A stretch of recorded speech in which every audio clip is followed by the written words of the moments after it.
This morning, Florida Governor Ron DeSantis is facing a class action lawsuit filed by a group of Venezuelan migrants. In the lawsuit, they claim they were lied to last week when they boarded a plane from Texas up to Martha's Vineyard. Now, DeSantis helped arrange the flight as a form of protest against the Biden administration's immigration policies.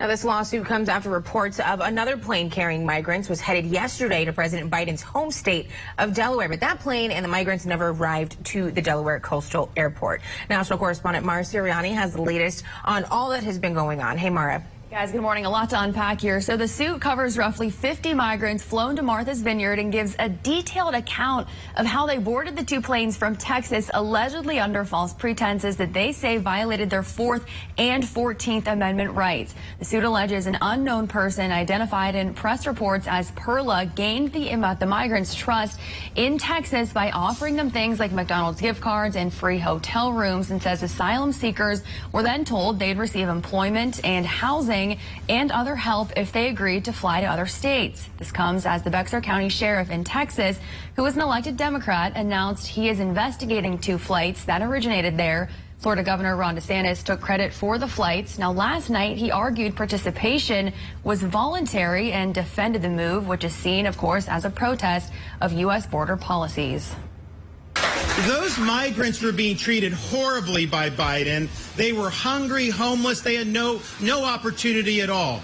The state of Florida, it was volunteer, offered transport to sanctuary jurisdictions because it's our view that, one, the border should be secured.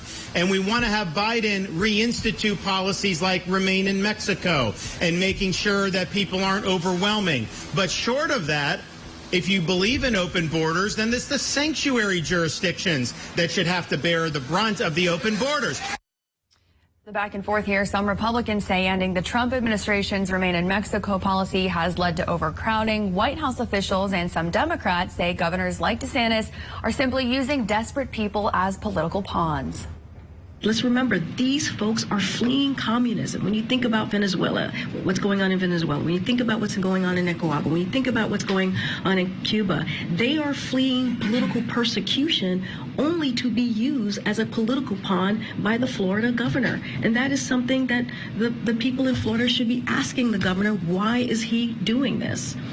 Now, people on both sides can agree and see that the bigger problem here is what's actually driving these migrants to the U.S. They just don't agree on what to do about it. Now, attorneys for the migrants are expected to hold a press conference today at noon with more details, again, on that class action lawsuit. That is something that we will be, of course, following very closely. Back to you guys.